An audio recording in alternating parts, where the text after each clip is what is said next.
नमस्कार दोस्तों, हमारी आज की कहानी है अत्याचारी बहू। सचिन ने घर जाकर अपने माता पिता की ऐसी हालत देखी तो उसके होश उड़ गए।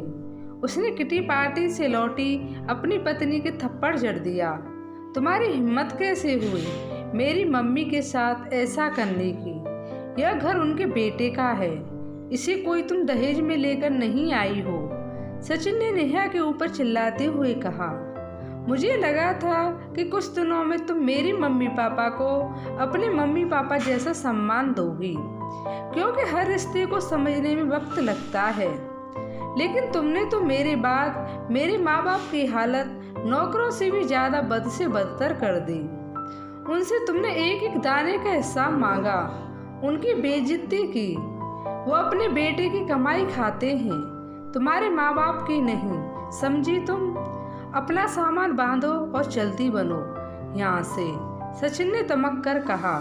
सचिन अपने माता पिता के हाथ जोड़कर माफ़ी मांगने लगा और वो दिन याद करने लगा जब वो अपने माँ बाप को अपने साथ शहर लाया था। एक दिन माँ की तबीयत कुछ ज़्यादा खराब हो गई थी। उसकी माँ को हार्ट अटैक आया था तो मिश्रा जी ने पड़ोस की मदद से उन्हें अस्पताल में दाखिल करवाया था। डॉक्टर ने उनके इलाज के लिए मोटी रकम मांगी थी, लेकिन मिश्रा जी के पास इतने पैसे नहीं थे कि वो सारे पैसे जमा करके इलाज करा पाते। उन्होंने अपने बेटे सचिन को फ़ोन किया। हेलो बेटा सचिन, मैं तुम्हारा पापा बोल रहा हूँ। तुम्हारी मम्मी को हार्ट अटैक आया है। यह सचिन सुन्न रह गया और वो भावुक होकर बोला, कैसे, कब आया पापा? आपने मुझे बताया क्यों नहीं? वो आज सुबह ही आया है, तो मुझे कुछ पैसे भेज दो बस। डॉक्टर ने 1 लाख रुपए मांगे हैं। सचिन नम आंखों से बोला, पापा आप कैसी बातें कर रहे हैं? आप वहाँ ऐसी हालत में अकेले हैं और मैं यहाँ। नहीं पापा, आप डॉक्टर से कहो वो इलाज शुरू करें। मैं अभी पहुँच रहा हूँ और आप चिंता मत कीजिए, मम्मी बिल्कुल ठीक हो जाएगी। रोहित हड़बड़ाकर घर आया और अपनी पत्नी से बोला, हमें अपनी मम्मी पापा के घर जाना है, मम्मी को हार्ट अटैक आया है। ओहो सचिन, तुमने पूरा मूड खराब कर दिया। तुम्हें पता है ना, आज मेरी सहेली की शादी की सालगिरह है, हमें वहाँ जाना है। 5 स्टार में पार्टी रखी है, तुम कहीं नहीं जाओगे, तुम मेरे साथ चलोगे? और सचिन, तुम अपनी मम्मी की चिंता इतनी क्यों करते हो? बुढ़ापे में ऐसी बीमारियां लगी रहती हैं। नेहा सचिन के हाथ में हाथ डालती हुई बोली। सचिन ने हाथ झटकते हुए कहा, तुम्हारा दिमाग खराब हो गया है क्या? मेरी माँ हॉस्पिटल में भर्ती है और तुम्हें पार्टी की लग रही है। तुम्हें नहीं जाना तो मत जाओ, लेकिन मैं अपने पापा को ऐसी हालत में अकेला नहीं छोड़ सकता, समझी तुम? सचिन ने तुरंत फ्लाइट पकड़ी और अस्पताल पहुंच गया। अपने पापा को दूर से दौड़कर तुरंत उन्हें गले लगा लिया। मिश्रा जी के बेटे के गले लगाकर रोते हुए बोले, देखो बेटा, तुम्हारी माँ की क्या हालत हो गई है। पापा मैं आ गया हूँ ना, सब ठीक हो जाएगा।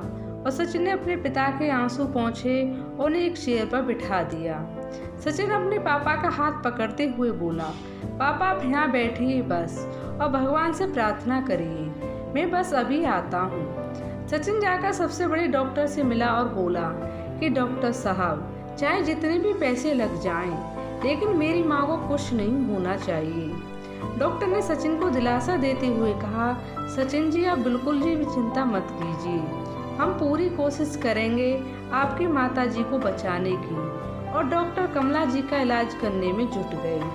कुछ दिनों में कमला जी बिल्कुल ठीक हो गई। सचिन अपनी माँ को अस्पताल से पापा के घर ले आया और कुछ दिनों सचिन ने वहीं रहकर अपनी माँ की सेवा की। लेकिन काम की वजह से उस पर फोन आ रहे थे, तो मिश्रा जी ने अपने बेटे से कहा, अब तुम्हारी माँ बिल्कुल ठीक है। हाँ, उसके जोड़ों का दर्द तो हमेशा का है, अब क्या करें, बुढ़ापा है, उसका कुछ नहीं कर सकते, तुम बस अपने काम पर लौट जाओ। सचिन ने जब तो हाँ में सिर हिला दिया। लेकिन अगले दिन सचिन के हाथों में 2 बैग देखकर उसके मम्मी पापा चौंक गए। लेकिन बेटा इसमें क्या है, कोई साग सब्जी लेकर जा रहे हो क्या? नहीं पापा, यह सब बैग में आपका सामान है, आप दोनों मेरे साथ चल रहे हैं। शहर नहीं बेटा, हम यहीं सही हैं। बस तुम हमसे मिलते रहते आना, हमारे लिए वही बहुत है। तुम तो जानते हो कि बेटा बहू हमें कुछ ज़्यादा पसंद नहीं करती। मिश्रा जी कहते कहते भावुक हो गए। आप उसकी चिंता मत कीजिए, मैं सब संभाल लूँगा, पर मैं आप दोनों को अब अकेला नहीं छोड़ सकता। बेटे की इतनी जिद करने पर कमला जी और मिश्रा जी दोनों बेटे के साथ शहर आ गए। अपने सास ससुर को अपने घर देखकर नेहा का पारा 7वें आसमान पर चढ़ गया। कमला जी के कदम अपने बेटे के घर में पड़ ही नहीं रहे थे, तो सचिन मुस्कुराते हुए बोला, मम्मी पापा यह आपका ही घर है, बेझिझक और पूरे अधिकार के साथ आइए आप। और सचिन ने अपनी मम्मी पापा का हाथ पकड़ा और उनको उनके कमरे में ले गया। उस कमरे को देखकर कमला जी और मिश्रा जी भावुक हो गई। पापा, जब मैंने यह घर खरीदा था तभी आपका कमरा बिल्कुल आपके हिसाब से सेट करवा लिया था। बेटे का प्यार देखकर दोनों ने सचिन को गले से लगा लिया। पापा, आप दोनों बिल्कुल आराम से यहाँ रहिए, मैं आपके चाय नाश्ते का इंतजाम करवाता हूँ। अपनी मम्मी पापा को कमरे में छोड़कर जैसे ही बाहर आया, नेहा सचिन का हाथ पकड़कर खींचते हुए अपने कमरे में ले गई। तुम्हारा दिमाग खराब हो गया है क्या? किसी ने कहा था इन गवार बुढ़िया बुड्ढों को यहाँ लाने के लिए? नेहा जुबान संभाल कर बोलो, वो मेरे मम्मी पापा हैं और तुम्हें उनकी चिंता करने की कोई ज़रूरत नहीं है। मैं अकेला ही बहुत हूँ अपनी मम्मी पापा की देखभाल के लिए, लेकिन मेरी मम्मी पापा को कोई परेशानी नहीं होनी चाहिए, वरना मुझसे बुरा कोई नहीं होगा। सचिन ने अपनी मम्मी पापा की देखभाल के लिए एक मेड रख ली। सचिन के मम्मी पापा सचिन के साथ बहुत खुश थे, लेकिन बहू हमेशा बड़बड़ाती रहती। एक दिन सचिन को एक मीटिंग के लिए शहर से कुछ दिनों के लिए बाहर जाना था। सचिन ने मेड को सब कुछ समझा दिया कि मेरे पास मेरी मम्मी को पापा को कोई तकलीफ नहीं होनी चाहिए। सचिन बेटा, तुम क्यों इतनी चिंता करते हो? तुम बेफिक्र होकर अपने काम के लिए जाओ। कमला जी अपने बेटे के सिर पर हाथ रखते हुए कहा। सचिन मीटिंग के लिए शहर चला गया। बेटे के जाते ही नेहा हमेशा सासुर को ताना देती रहती, यहाँ आकर पड़ गए हैं, इतना भी नहीं जानते शहर में कितनी महंगाई है, इनके आते ही घर में कितने खर्चे बढ़ गए हैं, पूरे घर को दवाई खाना बनाकर रखा है। अरे मेरे मायके में तो इन दोनों को कोई नौकर भी ना रखे, गवार कहीं की, ना पहनने की तमीज है ना खाने की। बहू की बातें सुनकर दोनों चुप रह जाते। बहू ने घर के नौकर को भी बेटे के जाते ही उसकी छुट्टी कर दी और उसकी जगह मिश्रा जी को काम पर लगा दिया। नेहा धनधनाते हुए उनके कमरे में आई और तमक कर बोली, बहुत हो गई मेहमानबाजी, अब चलिए पापा जी, थोड़ा हाथ पैर भी चला लीजिए, वरना बुढ़ापे में जाम हो गए तो आपको ही तकलीफ होगी। नेहा तमक कर बोली, मम्मी जी आप थोड़ा रसोई में आकर मेरा हाथ बटाइए। बेटा तुम्हें जितना काम बताना है मुझे बता दो, पर कमला से यह सब नहीं होगा। हाँ, अब दोनों तो यहाँ मुफ्त की रोटी तोड़ने को ही पड़े हैं, बस काम को कह दो तो बहाने बनाने लगते हैं। नेहा मन ही मन कुछ बुदबुदाते हुए बोली, यह पकड़िए थैला और सब्जी लेकर आइए, और हाँ सब्जी लाकर रसोई में धोकर रख देना। मिश्रा जी ने थैला पकड़ा और सब्जी लाने चले गए और लाकर उन्हें रसोई में रख दी। बेटा मैं सब्जी रसोई में धोकर रख दी है, सुबह सुबह सब्जी धोने में हाथ पैर सुन्न हो गए, 2 कप चाय बना दो। बेटा मैं आपकी नौकरानी नहीं हूँ जो आप मुझे ऑर्डर दे रहे हैं, सब्जी लाकर आपने कोई एहसान नहीं किया है, यहाँ रहेंगे तो काम भी करना पड़ेगा, जाइए खुद बना लीजिए। बहू ने एकदम से तमक कर कहा और अपनी चाय लेकर कमरे में चली गई। मिश्रा जी ने 2 कप चाय बनाई और खुद लेकर अपने कमरे में चले गए। यह देखकर कमला जी की आंखों में आंसू आ गए, क्योंकि उन्होंने बहू की सारी बातें सुन ली थी। अरे कमला, तुम चाय पियो, सब भूल जाओ, हमारा बेटा हमारे साथ है तो हमें चिंता करने की कोई ज़रूरत नहीं है। कमला जी ने आंसू पोंछे और दोनों चाय पीने लगे। दोपहर को रसोई में जाकर देखा तो बहू ने खाना भी नहीं बनाया। तो मिश्रा जी ने खुद ही खाना बनाया और कमला जी को भी खिलाया। कमला जी से अब काम नहीं होता था क्योंकि उनके हाथ पैर अब ज़्यादा ही दर्द करने लगे थे। बहू कमरे में से बाहर आई तो अकड़कर बोली, यह क्या है? आप लोगों को जरा भी तमीज़ नहीं है। पूरी रसोई फैला रखी है गवार कहीं की। मुझे पूरी रसोई साफ चाहिए। जब से आए हैं एक भी काम को हाथ नहीं लगाया। मिश्रा जी बोले, बेटा तुम चिंता मत करो, मैं खुद कर दूंगा, रसोई बर्तन साफ कर दूंगा। इतना कहे बहू वहाँ से चली गई। बेचारे मिश्रा जी ने सारी रसोई और बर्तन साफ किया। कुछ खाना दोपहर का ही बचा था तो शाम को वही खाकर सो गई। बेटा माँ बाप का हालचाल पूछने के लिए रोज सुबह शाम फोन करता, मगर मिश्रा जी और कमला जी अपने बेटे से बहू की कुछ भी शिकायत नहीं करती। अगली सुबह बहू 2 सब्जी लाने के लिए देते हुए बोली, सारी सब्जी का हिसाब पर्चे पर लिखवा कर लाना। मिश्रा जी चुपचाप थैला लेकर चले गए। सब्जी वाले ने मिश्रा जी का थैला पकड़ा दिया। अच्छा भाई एक काम करो, एक कागज पर हिसाब लिख देना। अच्छा बाबूजी कहते हुए सब्जी वाले ने पास रखे कागज के टुकड़े पर सारी सब्जी के दाम लिखकर बाबूजी को पकड़ा दिया। मिश्रा जी सोचने लगे, चलो अच्छा है सारी सब्जी का दाम और वजन पेपर पर लिखा है तो बहू को कोई शक भी नहीं होगा। बेचारे बाबूजी की कड़ाके की सर्दी में सब्जी लाते हुए हालत खराब हो गई। रास्ते में उन्हें एक चाय की दुकान दिखाई दी तो वहाँ रुककर उन्हें 10 रुपए की चाय पी ली। थोड़ी देर बाद जल रही आग पर अपने हाथ पैर सेके और बेचारे फिर चल दिए। सब्जी का थैला लेकर ठंडे दिन ऐसा लग रहा था जैसे हाथ पैर ही कटे जा रहे हैं। जैसे तैसे बेचारे बाबूजी घर पहुंचे। रसोई में सब्जी धोकर रख दी। बहू सब्जी आ गई लेकिन बहू अभी सोकर ही नहीं उठी, शायद दोबारा सो गई थी। उन्होंने खुद ही 2 कप चाय बनाई और अपने कमरे में चले गए। थोड़ी देर बाद बहू के चिल्लाने की आवाज़ आई। मुझे पता था चोरी तो इन जैसे लोगों के खून में ही बसी होती है। बाबूजी सब्जी में से रुपए 10 बचे थे, वो कहाँ चले गए? आपको इतना भी नहीं पता कि किसी की चीज़ को उसे बिना इजाज़त नहीं लेनी चाहिए। कहाँ हैं बाकी के पैसे? बाबूजी संकोचते हुए बोले, बहुत ठंड लग रही थी, रास्ते में 10 रुपए की चाय पी ली। यहाँ तक आने में आपके हाथ पैर नहीं टूट जाते, घर आकर नहीं पी सकते थे। एक तो हमारे सिर पर आकर बैठ गए हैं और हमारे ही नाक में दम कर रखा है। इस तरह की बातें सुनकर दोनों की आंखें नम हो गईं, पर बेटे की खातिर वो सब कुछ चुपचाप सह गए। अब तो बाबूजी रोज ही अपना और पत्नी का चाय नाश्ता खाना सब खुद बनाते और बर्तन रसोई भी खुद ही साफ करते। अगले दिन बहू की सहेली उससे मिलने घर आई तब बाबूजी कमला जी के लिए दलिया बना रहे थे। अरे रीता, तू क्यों आई? मुझे बुला लिया होता, मैं खुद आ जाती। नेहा ने हाथ बढ़ाते हुए अपनी सहेली से कहा, क्यों, मैं तेरे घर नहीं आ सकती क्या? नहीं, ऐसी बात नहीं है। अच्छा चल तो मेरे कमरे में चल, वहाँ चलकर बात करते हैं। नेहा रीता को हाथ पकड़कर तेजी से अपने कमरे में ले गई ताकि बाबूजी पर उसकी नज़र ना पड़े। दोनों आपस में बातें कर ही रही थी कि बाबूजी वहाँ पहुँच गए। वो मुझे घी नहीं मिल रहा, कहाँ रखा है?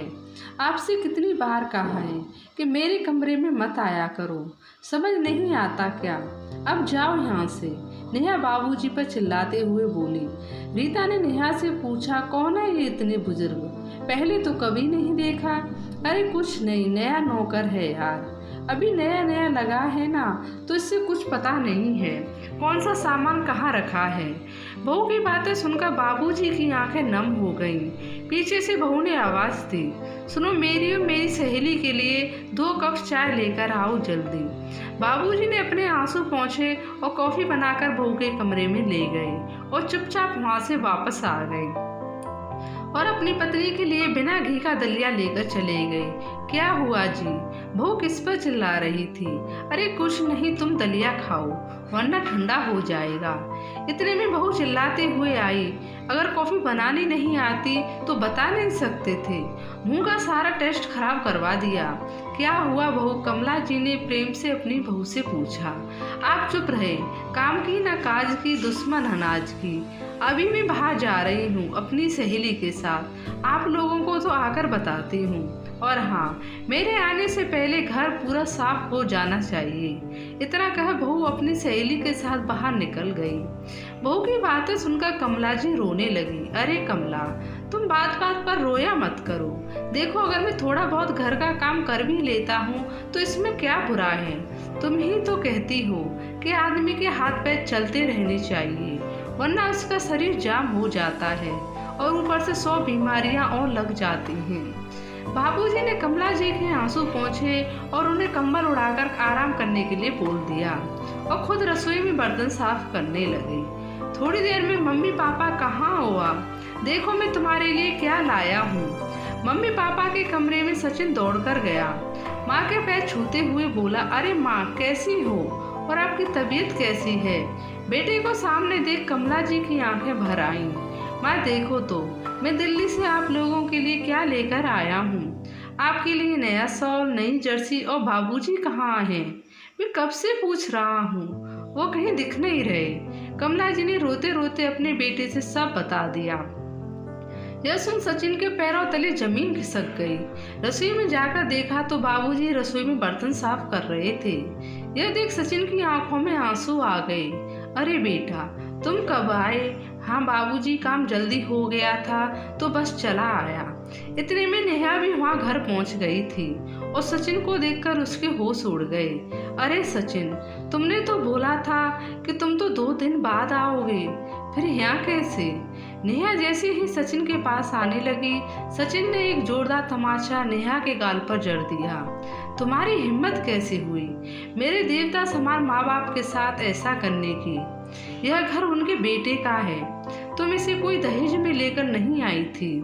सचिन ने नेहा के ऊपर चिल्लाते हुए कहा, मुझे लगा था कुछ दिनों में तुम मेरे मम्मी पापा को अपने माता पिता की तरह प्यार और सम्मान दोगी, क्योंकि हर रिश्ते को समझने में वक्त लगता है।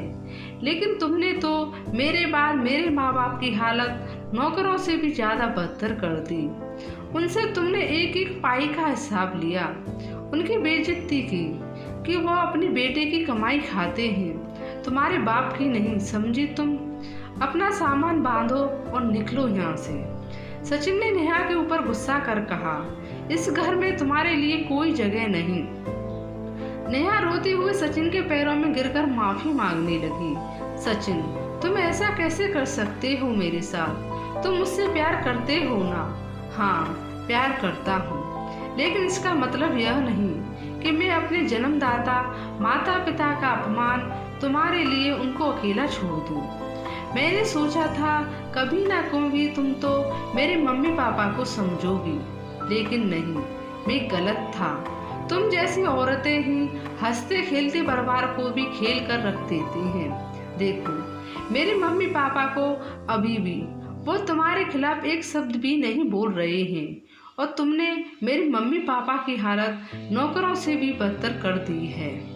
अरे शर्म आ रही है मुझे अपने आप पर। इतना कहकर रोहित अपने मम्मी पापा के पैरों में बैठ माँ की गोद में सिर रखकर रोने लगा। माँ, मुझे माफ़ कर दीजिए, मेरे रहते आज के बाद आप दोनों को कोई तकलीफ नहीं होगी। नेहा भी कमला जी के पैरों में पकड़कर रोते हुए बोली, मम्मी जी, मुझे माफ़ कर दीजिए, मुझसे बहुत बड़ी गलती हो गई। पैसों के घमंड में मैं आपके साथ बहुत बुरा बर्ताव किया। कमला जी बोली, बेटा माफ़ कर दे अब बहू को, लड़ाई झगड़ा किस घर में नहीं होता। लेकिन सचिन ने उनकी एक ना सुनी, उसका हाथ पकड़कर उसे घर से बाहर निकाल दिया। बाबूजी ने सचिन को रोकना चाहा, लेकिन नहीं पापा, आप ऐसा नहीं करेंगे। अगर मैं नेहा को माफ़ कर दिया तो जो औरतें अपने सास ससुर के साथ नौकरों जैसा बर्ताव करती हैं तो उनको सबक कैसे मिलेगा। दोस्तों, आपको इस कहानी के बारे में क्या कहना है? सचिन ने सही किया या गलत? कमेंट में ज़रूर बताएं और चैनल को सब्सक्राइब करना बिल्कुल भी ना भूलें। धन्यवाद।